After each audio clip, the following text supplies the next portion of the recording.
Entrepreneurs prevent taking too much time to figure out what's happened in the past. They don't deal with the past, they deal with the future. And I think that's one of the key traits. Kathy, welcome to the Entrepreneurial Leap podcast. I'm so grateful that you're taking the time to speak with us today. I'm delighted to be here. So, I always like to start with a quote. And so I'm going to read a quote, and then I'd like, if you seem to know who said the quote, that would be great, but no pressure. And just what comes to your mind when you hear it. Is that okay? Sure. Okay, great. So the quote goes like this: The Atlantic says personalities change at 65. That can happen, but I assure you, your instincts will be intact for the rest of your life. Conative strengths are everlasting. You're stuck with me being me, and I'm glad you will always be you. All right, so do you have any idea who said it? Oh, gosh, I wonder who said that. Sorry, I set you up. Oh. So expand on that. Tell us more. I don't very often go on social media and take on a particular person or their ideas. Sometimes I just can't help myself because they're so off. And that article was just so off. And they're so full of themselves. They think, if I write for this journal, if they publish it, it's got to be the truth. Well, no. Most of the world, for 50 years now, next year will be the 50th anniversary of my discovering conation and the four modes. I'm a little sad. No, I'm a big sad about the fact that so many people still believe that they can change who they are. And gosh, if I just go to this, we used to call them finishing schools. If I go to this place and they tweak me, I'll be more this or more that as a person. It makes me very, very sad how many people are still picking the wrong careers, how many leaders are still demanding the wrong kind of behaviors from the people that they are supposed to be managing. The world is messed up with a lot of stress that's totally and completely unnecessary. Most of the stress in the world is caused by misplaced conative expectations and responsibilities. It's easily fixed. I've been working so hard to train people who will go out into the field and teach this for major corporations, entrepreneurs. It's true of all of us. It's not just some of us who were created with natural problem-solving abilities. We were all created to be creative problem solvers. We're all equal in that sense. And yet, so many people think they don't have what it takes to do that. Wow. And they think they'll never get it. Our schools haven't taught individuals how each and every one of them is equal. I'm so big on this mission for equality in terms of how we create solutions. We are all able to. I'm the youngest of four. I got pretty sick and tired of watching, the oldest or the only son, because there were three girls and a boy. They're the ones who know the answers. I'm sitting there with the answer, folks. And so I became rebellious very young. Interesting. About, no, I know the answers. I'm going to tell you the answer. Pay attention to me.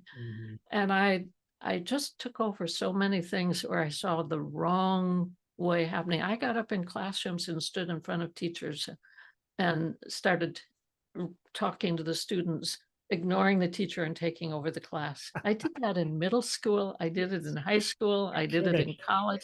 I can't stand to see people mistreated conatively. So, before we hit record, I was sharing with you the 6 essential traits, and I'm just going to read them off for the listener: visionary, passionate, problem solver, driven, risk taker, and responsible. And I'd mentioned that in our academy, we teach that at the beginning, and we allow for the students to leave if they feel they don't have these traits. And you mentioned you thought you could kind of, in a way, predict what percentage might leave. Do these traits fall into what you're saying right now? And how does it come to you that about 15% may actually not have the traits that signed up to do an academy like this? Well, it's a big question. I have found many people think they're entrepreneurial who are not. Mm. And they think it because they want to be. Wannabe entrepreneurs are worse than a nuisance. They're a danger to themselves and others. We weren't all created to be entrepreneurs, and not every entrepreneur was created to use those abilities in the same way. So some people with the entrepreneur MO, and I deal with 4 instinctive modes that I identified. I didn't create them, I identified them. And the one that is most necessary for a quick start is to be a risk taker and do trial and error and to figure out what works when you see it happening. The manager has another instinct that is strongest for them, and it's the fact finder. Now, we all have all of these, but in different zones. You either initiate with it, or you accommodate, or you prevent. Entrepreneurs prevent taking too much time to figure out what's happened in the past. They don't deal with the past, they deal with the future. And I think that's one of the key traits of the entrepreneur, is they just don't dwell on what happened before. In fact, they can't even remember some of it. They could if they tried, but yeah, they're into the future. That is so good. The fact finder is not only dealing with the past, but is very strategic. So my son is a fact finder. There's nothing genetic about these traits. And so my son, who is now president of the company I founded, he's in the room next door to where I'm talking, and I passed him by and said, "I'm going to go talk about you." And he said, "Yeah, like usual." My family's used to my using them as examples, but David Kolby is a fact finder with a second suit in Quick Start. That means that he will look at the past. He'll be very strategic. He cuts a good deal because he's very sure the numbers add up and that everything is fair. As a little kid, he keeps saying, "That isn't fair." And I'd say, "So David, someday you'll be a lawyer and you'll be able to say that in court and you'll be really direct." And so sure enough, David's a lawyer, but a lawyer who found he really loved the Kolbe business and wanted it to thrive. And I was never going to make the Kolbe thrive long term. I mean, this is our 50th year for Kolbe. We start the 50th year at the end of this year. So it's had longevity because it tells the truth. But what I know about people is you don't change. And a lot of people think, "Oh, I can take a course in entrepreneurialism and I can become a good entrepreneur." No, you can't. And by the way, the one word that I have a little problem with your list of words is responsibility. That's an affect. That's not an instinct. Your other things tied to human instincts and natural innate behaviors. Responsibility is an affect that I care enough and I'm going to take responsibility for that. And I have to tell you, there's no predictive validity in an entrepreneur taking responsibility. Interesting. Yeah. But when some of them, when they fail, blame everybody else. And it was really on them. But the rest of your words, I think, fit and tie very much with how I see entrepreneurs. So that's pretty good, 80%. Yeah, whatever. not bad. Yeah. Let's talk about your entrepreneurial story. I mean, 50 years is remarkable. So congratulations on that. And how did you get started? Where did you feel like, okay, I'm going to, take this to the world? Well, first of all, I started 3 businesses 50 years ago, and they're all highly functional now. And so I like that record.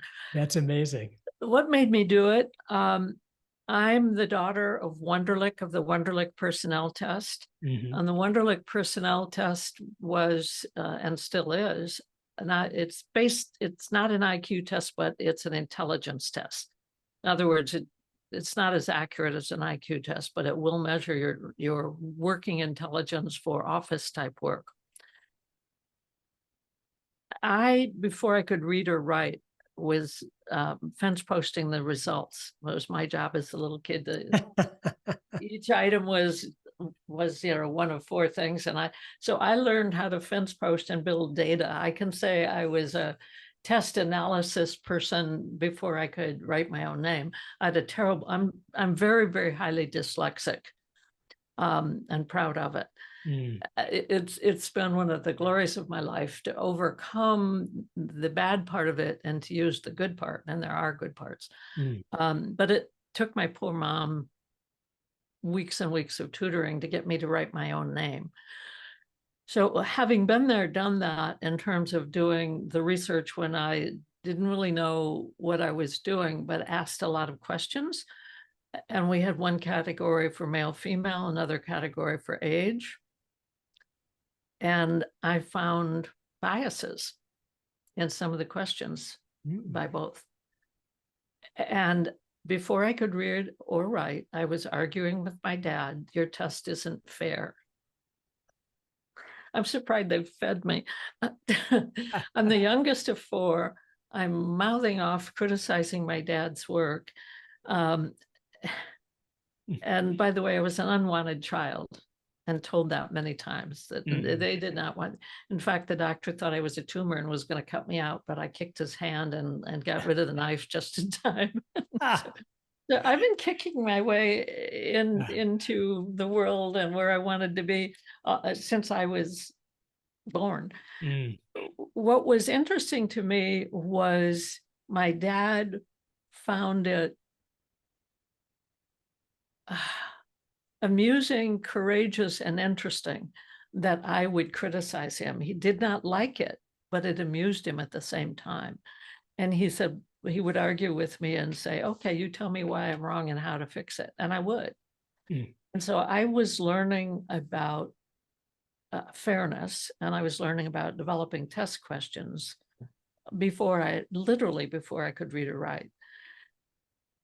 By the same token, I never wanted to be a part of the Wonderlic business because I didn't think it was measuring the right thing. And I would say, but Dad, I loved being a leader, whether it was sports or student government. The high school musical was the most fun. But I always loved being a leader. And one of the reasons I liked being a leader was I could help more people become involved in a fair way, that we were using what they were good at and keeping people from feeling sad about what they were doing. So that was the beginning of in grade school. How do we help people be equal and make it fair? They're so different. And how do we make the differences work together? I was worrying about that in 3rd and 4th grade. And I was talking about it with my friends and teachers.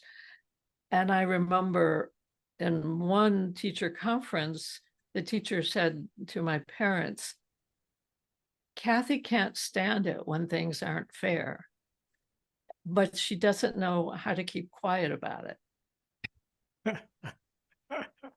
That is still my problem. I can't keep quiet about it. It's kind of like dummy Kathy, can't you just shut up and just let it be? No, I cannot. So why did I start what I've done? It's because I was looking for what's fair and how to identify what makes us equal. And when I was almost killed in a car accident and my brain was so severely injured, I couldn't read or write for 1.5 years. Wow.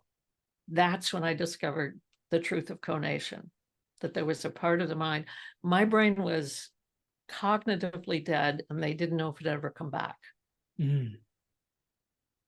But I could listen in the ward I was in the hospital, and I was there for over a month. So I got to know the nurses. I got to know other patients. I didn't even meet some of them, but we were in a circle in this oddly shaped hospital. So I could hear everything. And I would say to the nurses, the problem with the guy in the room 2 doors, and I don't ever know left from right, I'm dyslexic, it's that way. That guy is not telling you what's really hurting him. I don't know if it's his pride. I don't know if it's a language problem, but he's not telling you the truth, because when he goes out and walk, I see where he puts his hand and where the sore is and what's troubling him. And he's not telling you that. And so I'm being this little, I don't know, because I was bored, it was so interesting to talk about people I wasn't seeing. I didn't know their names, but I could give the nurses clues. And finally, the nurses said, everything, every clue you've given us has helped us help the patients. Mm. How do you know these things? I ended up, while in the hospital, still unable to read or write, do a seminar, much like I do now on conation. That these are the 4 modes. And how did I know all that? By watching people all my life. Mm. I knew what not to believe. And I didn't believe in my father's work. It wasn't that he was lying. He didn't, he really believed in his work. But I knew how smart you were on the kind of tests the Wonderlic is, would not say anything about how productive you would be or creative you would be. Mm-hmm. So my work was to figure that out, the Wow. things that my dad hadn't done. Mm-hmm. And when I was in the hospital, I already had a successful business. I had resources for the gifted. It was successful because of the brilliant name. Everybody wanted their kids to be gifted. So, I mean, I was in Time magazine as one of the most successful entrepreneurs early on, really and truly. Come up with a name like Resources for the Gifted and you will be successful. That's what you attribute it to, huh? Well, I worked very hard and I I did a lot of creative things, but the most intelligently creative thing I did was give that title. So I was writing books and I would write 4 to 5 workbooks for kids a week.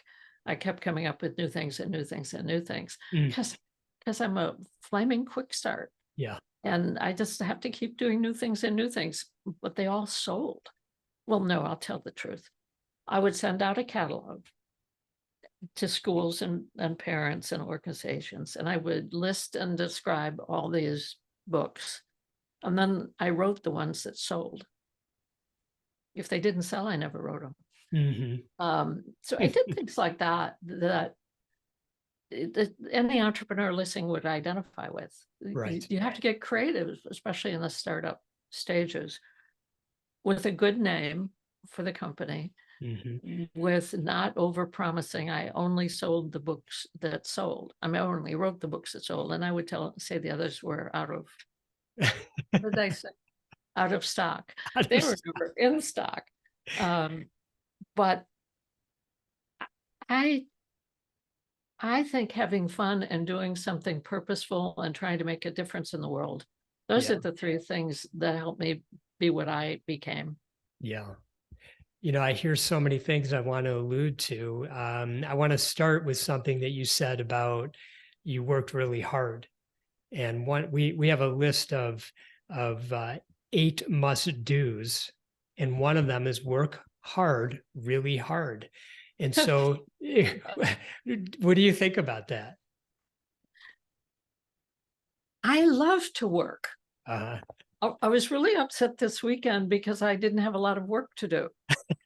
And it's 115 to 118 where I live today. Arizona. I want to be working. I don't pay attention to heat if I'm in my air conditioned place. I'm working, but I had nothing on deadline for today that I had to write or do. I do for tomorrow. I'm going to be doing a live seminar tomorrow, but I prefer to have work to do. And my husband's in assisted living, and my cat is like all cats. He just wants to watch me work. He doesn't help me work. He doesn't start the work. So I find work is one of my greatest joys, and I need to be doing it. I love my work. Yeah. And just thinking about your passion for around how you developed these products, another must do that we talk about is that the bigger the problem you solve in the world, the more successful you'll be. And had you ever thought about this big problem that you're solving? Which one? Exactly. Because exactly. I've been trying to solve multiple problems. The biggest problem is the lying, absolute lying of the scientific world about the existence of conation. I've Mhm. been lying since Jung and Freud lied about it. I mean, they knew it existed and it was too hard. It was too much work. Neither one of them was known for hard work, by the way. Mhm. They both referenced conation and said, I'll leave that for someone else. Okay, so you left it for this dyslexic woman with no science. I mean, my degree is in journalism because I was so dyslexic. And I would write backwards and so I went into journalism because it was my weakness. Jeez. I had to do that in order to be credible. Mhm. And so 4 years of journalism took all the good writing out of me, but made me credible. Go figure. Mhm. Would I do it again? Yes. You would.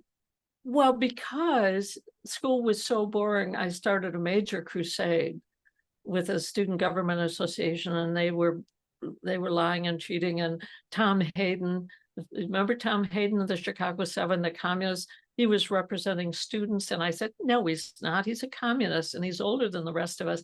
And so I debated him in colleges across America. And talk about fun. First of all, he's a lovely person and brilliant. And I disagreed with him on every single thing that came out of his mouth. So debating him was a joy. But I got to travel America while I was still a college student Mhm. and be on campuses arguing for something I thought was important to argue about. Yeah. I don't argue for the sake of arguing. Some people think I do. I will argue for the sake of the truth. I Mhm. believe in two things being fundamental: the truth and equality. Mhm. And my work tells the truth about what makes us equal. Mhm. That's why I love my work. Mhm. So you just in your discussion about going to college, we talk to entrepreneurs, and some will ask, should I go? If they're young, they'll say, should I even go to college? Is it worth it? And so we always like to ask, did you go to college? Which you did. I think you went to Northwestern, if I'm not mistaken. Is that correct? In Chicago?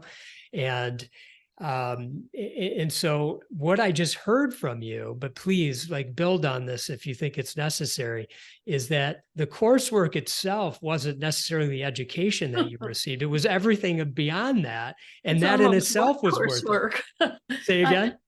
I got a full year's credit without going to classes. When you went around Because I debating? made up my own work. It was around the country debating, and I wrote a thesis. I wrote a document on the inequality that was, equality has always been a major thing for me. Mhm. But also, I wrote about how American students were being duped. Mm. And guess what? I didn't find out for decades later that the CIA was tracking me because they thought I was a double agent. Jeez, you're kidding me. Some of the funniest things in my life have just happened because dumb luck, or Yeah. just because I was willing to argue and I'll be out there. Okay, fine. But I had no idea that Mhm. they thought I was the communist Oh for a my while, gosh, that's and that I unbelievable. was just setting it up.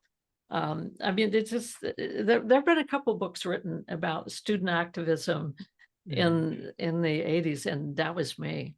Wow, it's 80s, amazing. 60s. What 60s or 80s, it doesn't 60s. matter. Yeah, Let's yeah, stick yeah. with I've 80s. been an activist all those decades. And, I'm in my 80s and I'm still an activist. Yeah. So I don't know when it feels sometimes like, Mm. I'm just meant to be me. You were. But yeah, you were for Yeah. sure meant to be you. Yeah. So, It's always been that my goal was to make a difference. My mm, goal was to make a better world. yeah. I'd never cared about the money. And that's where I'm different from so many entrepreneurs. And by the way, it makes me angry when we talk about entrepreneurs as making money. I think I'm a classic entrepreneur. And to this day, I really don't care about the money. Mhm. It is a way of keeping score, as we all say, but it isn't my way of keeping score. How many people did I help? How Mhm. many lives did I impact? How much change have I made? When I've had an interesting thing, I'm almost hesitant to talk about, but No, I guess I please. will. In the last few months, I have had several people call me, or it's all ended up being phone calls eventually, who over the years have taken the Kolbe and who are now on their deathbeds. They're in hospice, or they know that they're not going to make it. And they're calling me, some of them I knew and some of them I didn't know, to thank me for the fact that they were dying knowing who they were. Wow. That they felt whole because the Kolbe index had clearly defined for them, this is who you are. Yeah. And that knowing that has brought them peace, and that they're dying with peace, knowing that they were who they were. And in some cases, I knew them very well. In other cases, I wasn't even quite sure who they were. So I can honestly say, I don't care about being an entrepreneur. I've never cared about money. What I care about is that, that people have found peace and joy from the work I created. But it wasn't my work. There's a higher power, I feel very strongly, that has guided me through this. Yeah. And I began studying conation without knowing the word when I was a little kid, when I was in middle school. And all the work, I mean, all the time I was Tom Hayden, I'm trying to figure out what makes you tick? What's your MO? Who are you? But by the time I discovered the word conation, it was just being taken out of dictionaries because it was a useless word, because nobody was using it. Do they Our use it? academic world, is it back in? oh, very rarely, very rarely.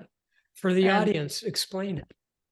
Well, conation, I found, is the ancient philosophers talked about the three parts of the mind: thinking, feeling, and doing. Thinking is the cognitive, feeling is the affective, and doing. Freud again had the word, Jung had the word conation for it. Conative comes from the Latin word conatas, meaning action, doing. I studied all this on my own, finding ancient stuff, trying to understand these three parts of the mind, because I believed there were. But in no class, I called universities and asked if they had a course on conation. And most of them would say, we don't even know what that is. Some said, well, why would we do that when no one really believes it?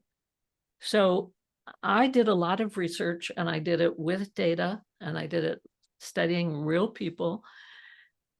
And I was so empowered with all my data and all my proof.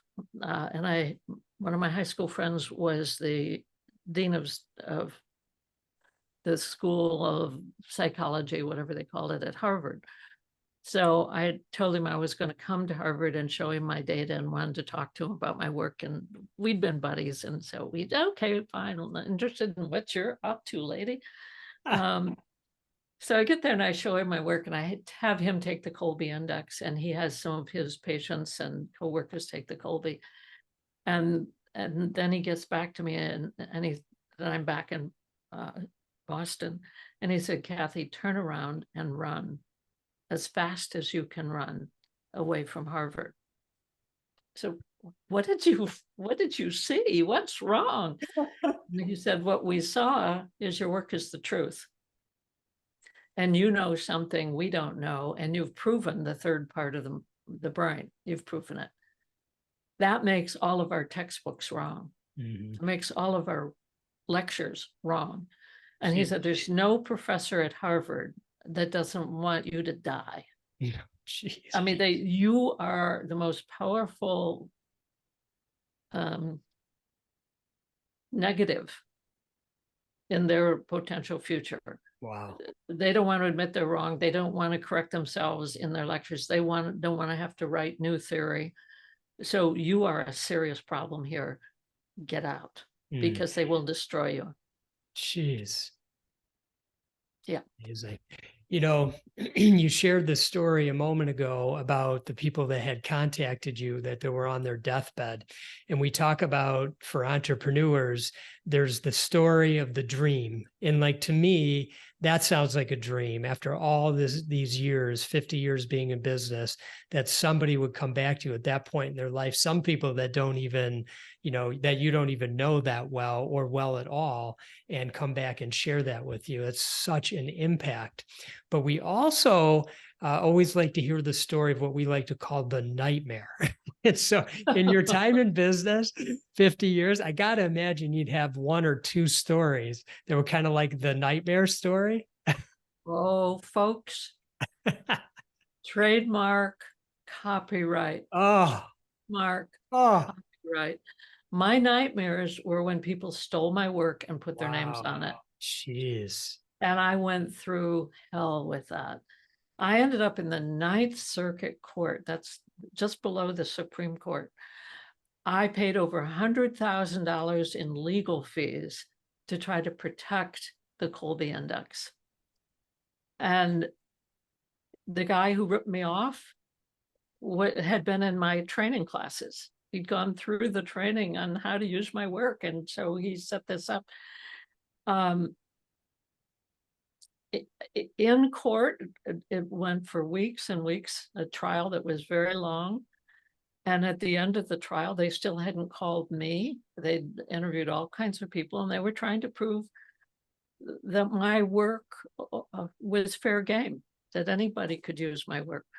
So they finally call me, and I'm sitting there in the courtroom, and the judge decides he wants to ask me a question. Their attorneys had asked me a few, and the judge, who I'd done some research on, a kindly old guy who believed in seeking the truth, a man of faith, strong faith.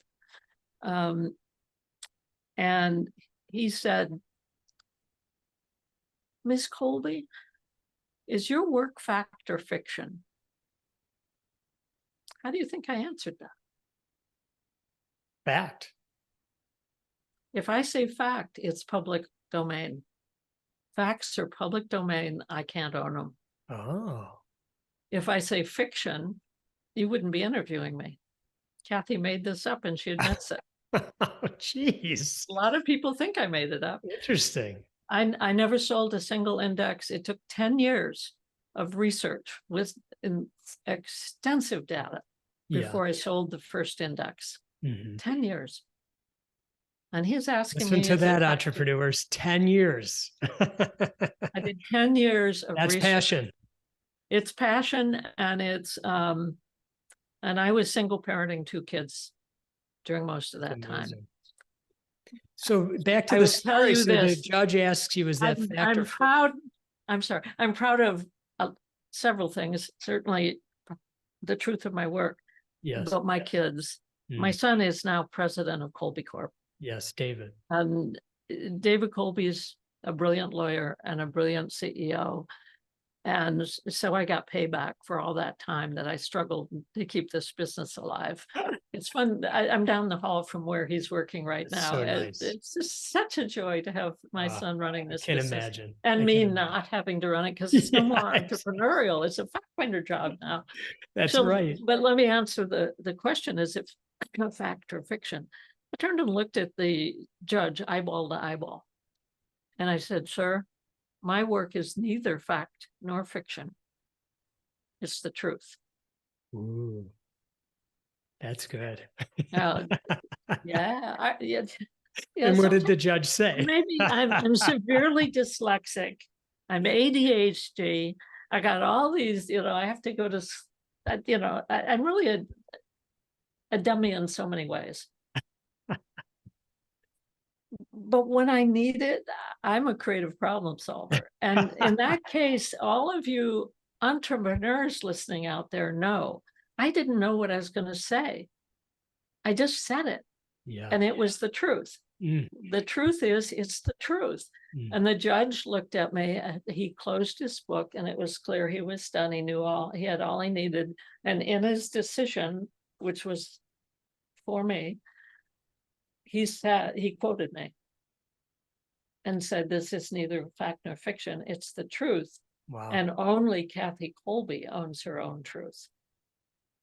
That's good. That's a great story.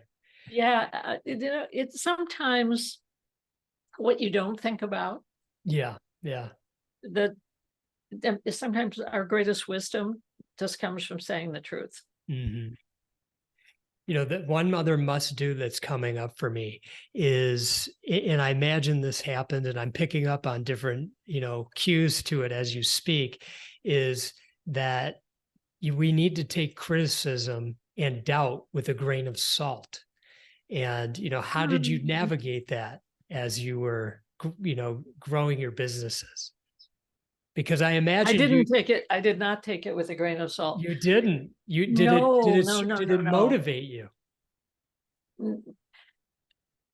I would say to every entrepreneur out there, seek the wisest advisors you can possibly find and tell them you want the truth. And you want the unvarnished truth. You want to hear it, give it to me. I need to know. And I had and still have the same accountant that I had in the early years. I mean, we're buddies. And I had a couple different attorneys, one in particular who was in the courtroom when I said what I said. Said he wished he could take credit. And I said, yeah, you can take credit because you taught me to keep my mouth shut mostly, which is not easy for me.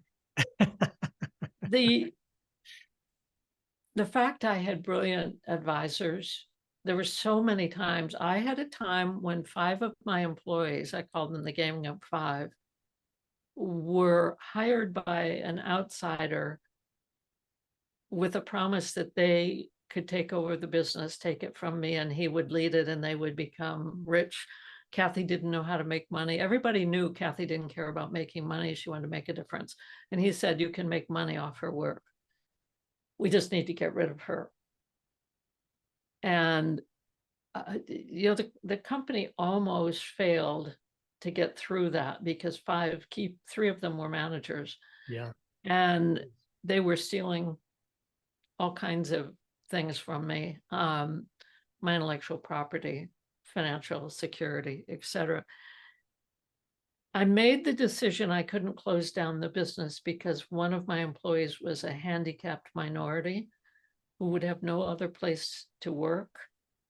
And we labored hard to try to figure out how to protect her if I closed down the business. And we decided we couldn't protect her as well as we could with the corporate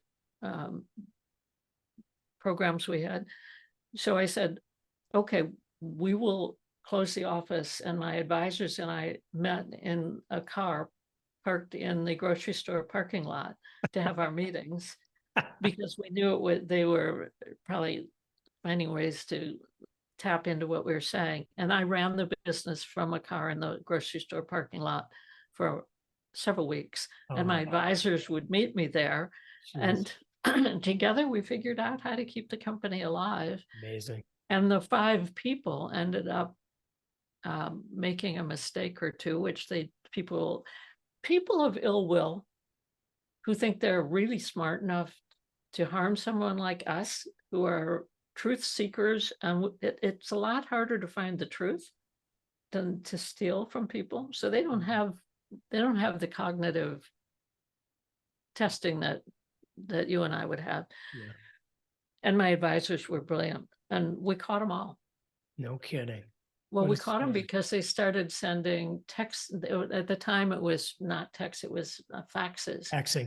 And they were sending faxes to each other, and they copied faxes to their own attorney to show the attorney all the things they were doing, and the attorney turned them in. Oh my goodness.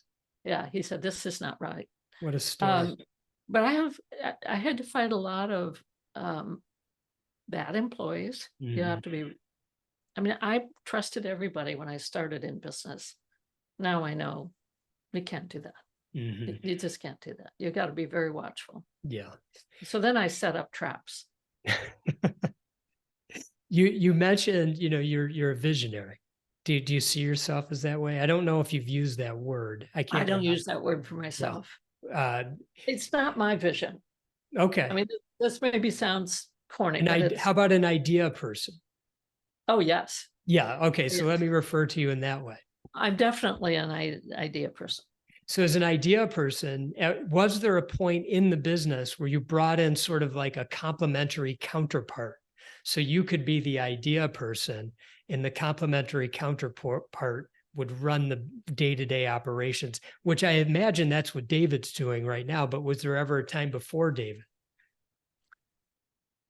Yes. I tried with several people, Mm-hmm. and it was very difficult because people, first of all, it just sounds impossible.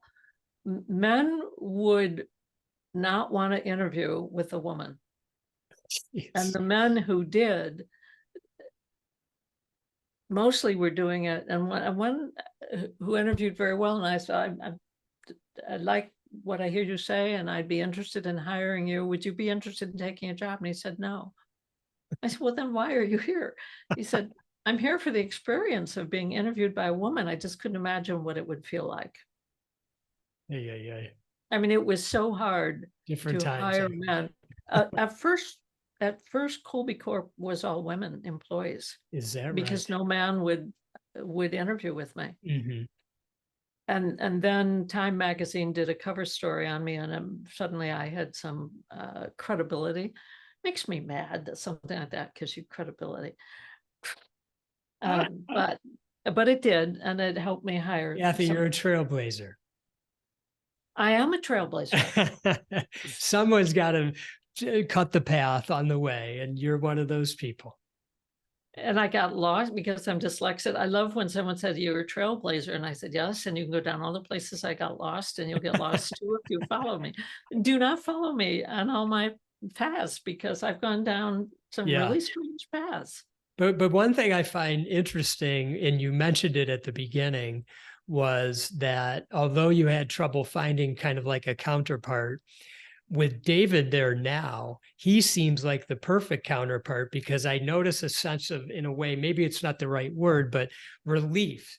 In other words, he can now run the business. And I saw you kind of go, oh, and he can run it and I can, and it just gave me a sense that you could be, the idea person and work on the things and be, in what we like to call in different stages, be in your personal sweet spot. Well, I was single when I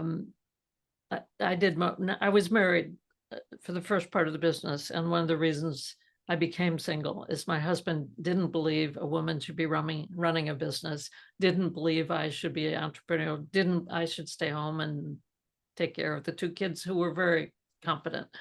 And a large part of why I didn't stay in the marriage was because he didn't believe I could be who I was. Mm. And then they didn't believe I should have the freedom to be who I was. He thought it was disgusting, was his word. It's disgusting that you have a business, and I'm embarrassed by it. And okay, fine, bye. It's not just David. I remarried. My second marriage was after the car accident.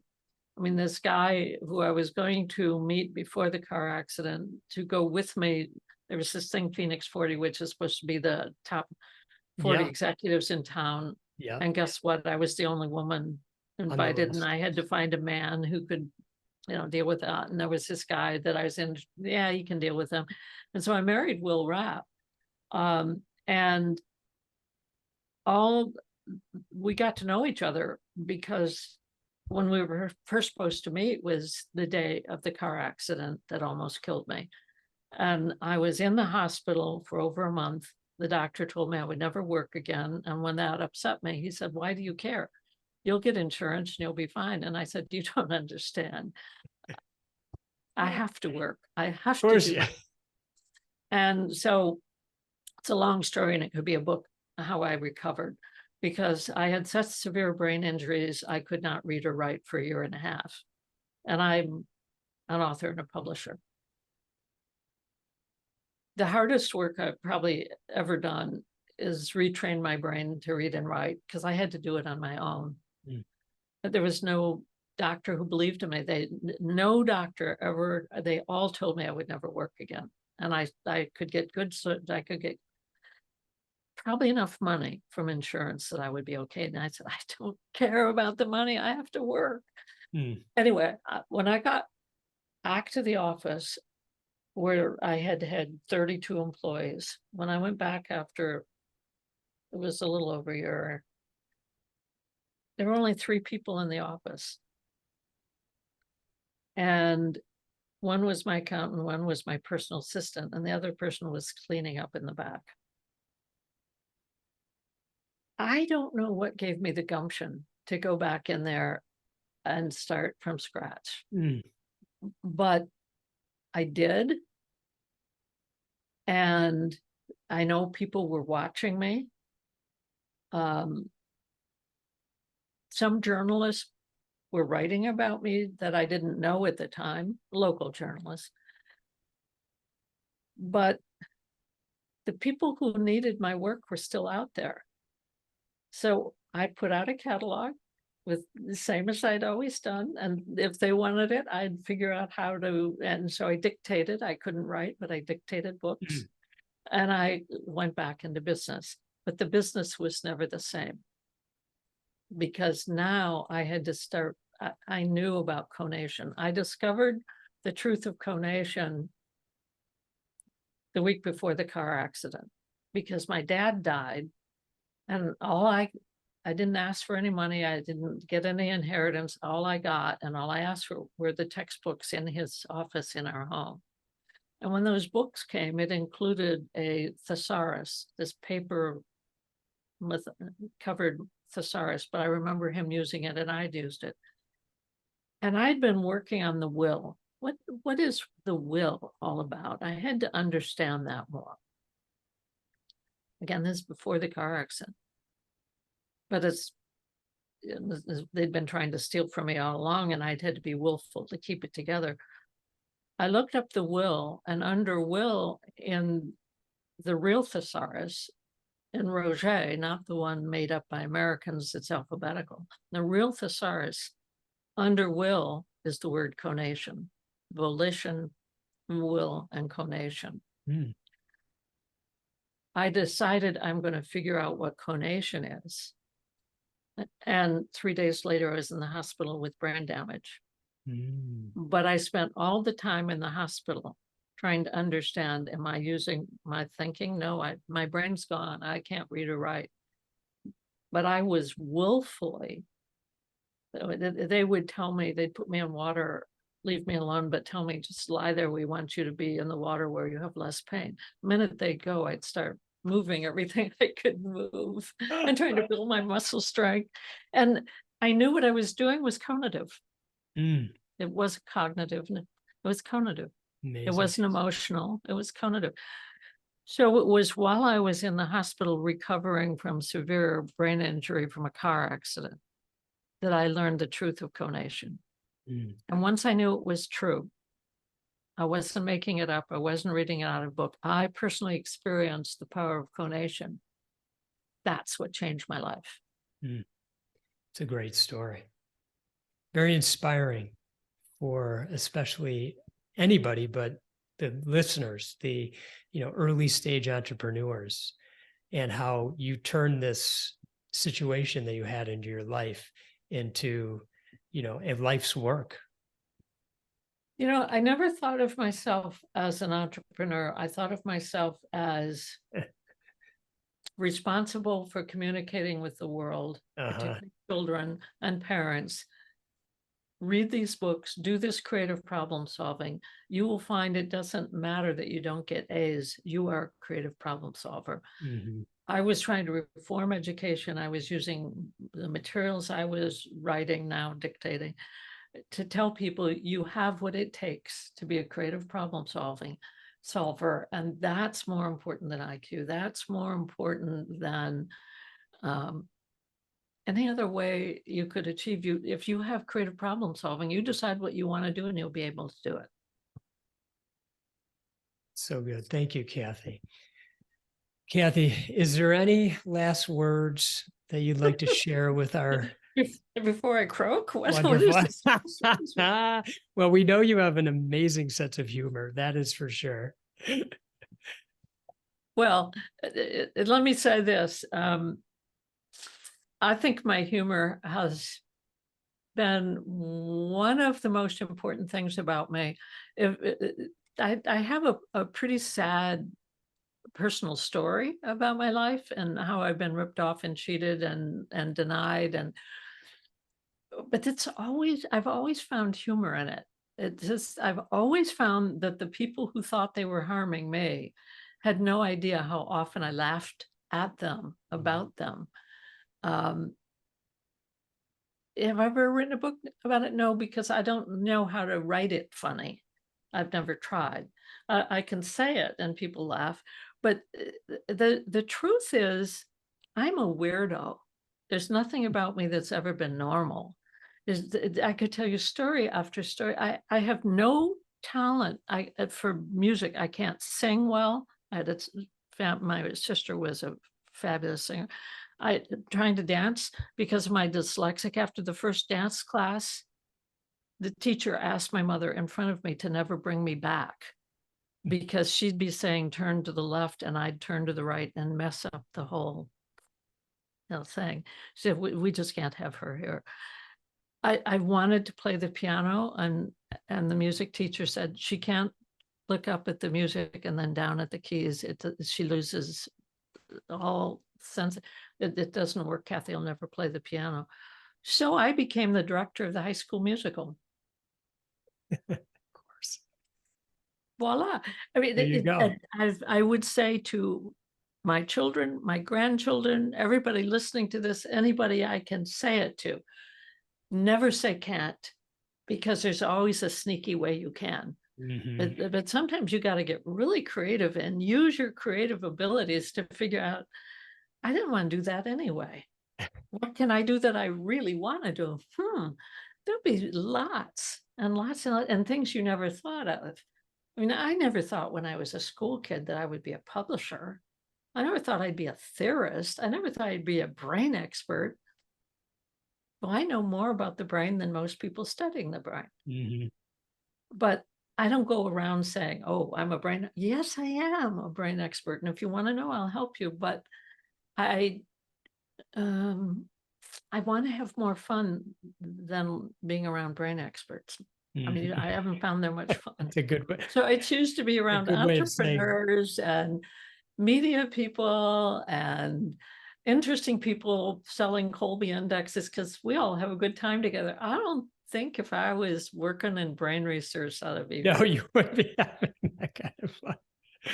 I'll have lunch with them. There you go. Yeah. Kathy, thank you so much for taking the time to chat with me. It was so fun and interesting and wise, everything that I heard today. And I know the listeners are going to feel the same way. And to all the amazing entrepreneurs who are listening today, I greatly appreciate you spending time with Kathy and me. And I wish you all much love and gratitude.